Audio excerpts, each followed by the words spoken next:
आम्ही वार शनिवार 14 तारीख आज मी हॉटेल बंद ठेवलं आज शनिवारी, कारण ते आपलं जे इमानग्रस्त झालं त्याच्या ते 270 जे लोक मेलेले आहेत. एक आपल्याला रात्री कळाल्यामुळं मी आज हॉटेल बंद ठेवलं त्या कारणामुळं. त्या हॉटेल कारणामुळं बंद ठेवल्यामुळं आज आम्ही घरी गेलो. आमचं साई हॉटेल आहे खाली. तिथं गेल्यानंतर आज जेवून बसल्यानंतर परत आज अजून दोघा जणांनी येऊन तोडफोड अजून चालू केली आज. मग आम्हाला जात जाता एक मोटरसायकलवर फोन आला की मालक जावा, तोडफोड अजून चालू केलेली. आज बी अजून 6 बॅनर फोडले माझे. मग आणि अजून जीव मारण्याची धमकी चालू आहे.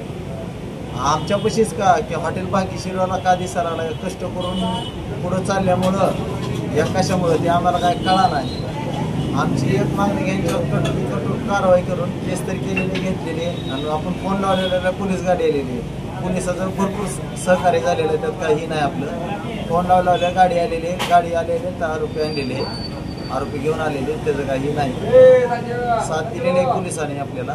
पण असं का व्हायला लागलं म्हणून कठोर कारवाई करून त्यांना चांगली शिक्षा द्यावी हीच मागणी आहे. आणि परिषदेनं आमच्यावर लक्ष ठेवून राहावं. आज आमच्या जीवाला धोका निर्माण झालेलाच आहे. अंदाजे नुकसान किती रुपयाचं झालेलं आहे? आज 20,000 रुपयाचं नुकसान झालेलं आहे. दुसरी घटना अशी दुसरी घटना आठवड्यात आपल्याच हॉटेलला टार्गेट का केलं जात आहे? तीच म्हणतो मी, हॉटेल भाग्यश्रीला टार्गेट का केलं जातं तीच कळा नाही मला.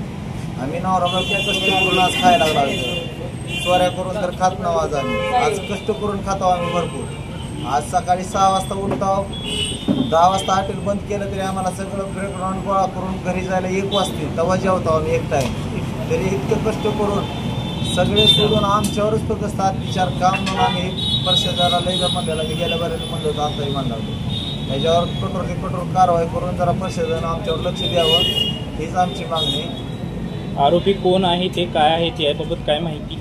आरोपी आज पकडून दिलेत, रेड हँड पकडलेत. कॅमेऱ्यात दिसले होते, तिथंच होते आरोपी, तिथं शिंडत होते. कुठले आहेत, काय आरोपी काय माहिती? एक तुळजापूरचा आहे म्हणता येईल, एक बाहेरचं कोणचं आहे ते माहिती.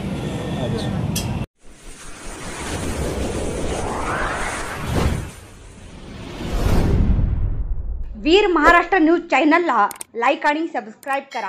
धन्यवाद.